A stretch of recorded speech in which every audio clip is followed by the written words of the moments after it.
सोचिए, एक बेहद महंगी चमचमाती लंबोर्गिनी और उसे बचाने के लिए उसे गोलियों, आग और तो और एक भागती हुई ट्रेन के सामने खड़ा कर दिया जाए। आज हम एक ऐसी ही हैरतअंगेज चुनौती की हर एक परत को खोलकर देखने वाले हैं। जी हाँ, बिल्कुल सही सुना।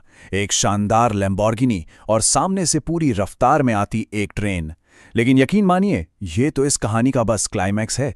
असली चुनौती तो बहुत बहुत पहले ही शुरू हो चुकी थी। अब सवाल यही है कि क्या इसे बचाना मुमकिन भी है? क्या कोई तरीका हो सकता है एक तेज रफ्तार ट्रेन को रोकने का? चलिए देखते हैं कि इस चुनौती का सामना करने वाले प्रतियोगी ने आखिर किया क्या।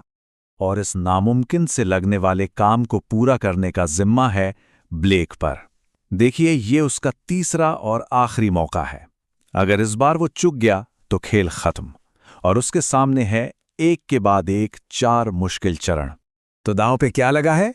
एक जबरदस्त लैम्बोर्गिनी और $1,00,000 कैश। लेकिन यहां एक पेंच है। हर चरण की तैयारी के लिए, हर सुरक्षा कवच बनाने के लिए ब्लेक के पास हैं सिर्फ और सिर्फ 24 घंटे। समय का दबाव बहुत ज्यादा है। तो पहला चरण है गोलियों का सामना, और हम यहां कुछ 100 गोलियों की बात नहीं कर रहे हैं। हम बात कर रहे हैं पूरी 10,000 गोलियों की। देखते हैं ब्लेक इस हमले से अपनी कार को कैसे बचाता है। सोचकर देखिए, 8 सैनिक, उनके हाथों में मशीन गने और 10,000 गोलियां। ये सुनने में ही नामुमकिन लगता है। और शर्त यह है कि एक भी गोली कार को छूनी नहीं चाहिए। और ये सब बनाने के लिए वक्त सिर्फ 1 दिन। लेकिन ब्लेक का प्लान सच में कमाल का था। उसने एक नहीं बल्कि कई परतों वाला सुरक्षा कवच बनाया। सबसे बाहर सिंडर ब्लॉक्स की दीवार, उसके पीछे लोहे के शिपिंग कंटेनर, और उन कंटेनरों के अंदर गोलियों की ताकत को सोखने के लिए कबाड़ गाड़ियां और पानी। और लैम्बोर्गिनी इन सबके पीछे एकदम महफूज छिपी हुई थी। और ये आइडिया काम कर गया।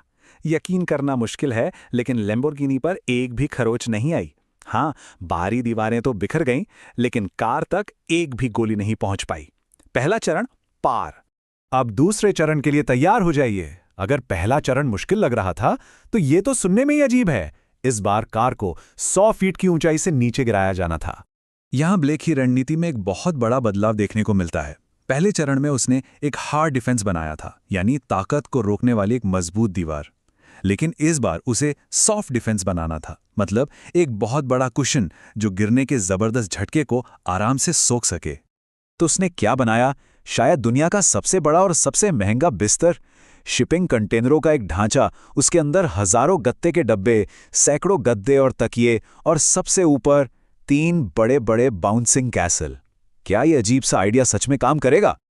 और एक बात हमें बिल्कुल नहीं भूलनी चाहिए, इस सब के दौरान ब्लेक लगभग 2 दिनों से बिना सोए लगातार काम कर रहा था। तो ये सिर्फ इंजीनियरिंग की परीक्षा नहीं थी, ये उसके धीरज और हिम्मत का भी इम्तिहान था। और कमाल हो गया, 100 फीट से गिरने के बाद भी कार स्टार्ट हो गई। हाँ, बम्पर पर एक छोटा सा क्रैक आया, लेकिन इतनी बड़ी गिरावट के बाद ये कुछ भी नहीं था। कार बच गई। दूसरा चरण भी सफल। तीसरा चरण ब्लेक के लिए बहुत पर्सनल था। ये उसके लिए बदला लेने जैसा था। पिछली बार वो इसी तरह के आग वाले चैलेंज में हार गया था। इस बार उसे अपनी पिछली गलती सुधारनी थी और ये साबित करना था कि वो अपनी गलतियों से सीखता है। ब्लेक के ये शब्द ही सब कुछ कह देते हैं। पिछली बार उसने लकड़ी के रेल रोड टाइल्स का इस्तेमाल किया था, जिसमें आसानी से आग लग गई और वो हार गया। इस बार उसने ठान लिया था कि वो कोई भी जलने वाली चीज इस्तेमाल नहीं करेगा।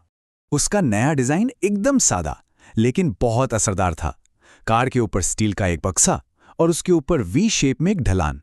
आइडिया ये था कि जब जलती हुई कारें ऊपर से गिरेंगी तो वो उस ढलान से फिसलकर दूर जा गिरेंगी। इस बार कोई लकड़ी नहीं, मतलब गलती की कोई गुंजाइश नहीं। और उसने कर दिखाया। एक के बाद एक 10 जलती हुई कारें गिरी। ढांचा बुरी तरह हिल गया। हर टक्कर के साथ लग रहा था कि अब ये टूट जाएगा, लेकिन वो टिका रहा। लैम्बोर्गिनी एकदम सुरक्षित थी। ब्लेक ने अपना बदला ले लिया था। और अब आखिरी चरण, अब तक का सबसे बड़ा, सबसे मुश्किल और सबसे ज्यादा खतरनाक। सवाल बस एक था, क्या ब्लेक एक चलती हुई ट्रेन को रोक सकता है? तो प्रॉब्लम ये थी, एक बहुत बड़ी ट्रेन जो 35 मील प्रति घंटे की रफ्तार से आ रही है। देखिए, इसे किसी दीवार से रोकना तो नामुमकिन है। तो ब्लेक का प्लान ट्रेन को रोकना था ही नहीं, प्लान था उसे पटरी से ही उतार देना, और इसके लिए वो पिछले 3 चरणों की हर एक चीज का इस्तेमाल कर सकता था। तो ये काम कैसे करता है? इसका सिद्धांत बहुत आसान है। सोचिए कि पटरी पर एक छोटी सी लेकिन मजबूत ढलान वाली चीज रखी है। जब ट्रेन का पहिया उस पर चढ़ेगा तो वह हल्का सा ऊपर उठ जाएगा और ट्रेन की अपनी ही रफ्तार और वजन उसे पटरी से बाहर धकेल देंगे। और यहीं पर ब्लेक की असली इंजीनियरिंग दिखाई देती है। उसने हर बेकार चीज का दोबारा इस्तेमाल किया। जिन रेलरोड टाइज की वजह से वो पिछली बार हारा था, इस बार वही ट्रेन को पटरी से उतारने का जरिया बनी। कबाड़ कारें दीवार बन गईं, यहां तक कि गद्दों का भी इस्तेमाल हुआ। ये सच में एक जबरदस्त प्लान था। और नतीजा, एक शानदार जबरदस्त जीत। ट्रेन ठीक वैसे ही पटरी से उतरी जैसा प्लान किया गया था और लैम्बोर्गिनी से बस कुछ इंच की दूरी पर आकर रुक गई। वो एक ऐसा पल था जिसमें सांसें थम जाएं। ब्लेक ने नामुमकिन को मुमकिन कर दिखाया था। और अपनी इस अविश्वसनीय सूझबूझ, हिम्मत और 4 दिनों की बिना सोए की गई कड़ी मेहनत के बाद ब्लेक ने आखिरकार अपना इनाम जीत लिया, एक चमचमाती लैम्बोर्गिनी और $1,00,000 नकद। तो ये पूरी कहानी हमें एक बहुत ही दिलचस्प सवाल पर लाकर छोड़ देती है। ब्लेक के जितने भी समाधान थे, गोलियों के लिए दीवारें, गिरने के लिए विशाल बिस्तर, आग से बचने के लिए स्टील की ढलान, सब कुछ एकदम अजीब और हटकर था। ये हमें शायद ये सिखाता है कि कभी-कभी सबसे मुश्किल समस्याओं का हल सबसे अजीब लगने वाले आइडियाज में ही छिपा होता है। इसके बारे में सोचना तो बनता है ना?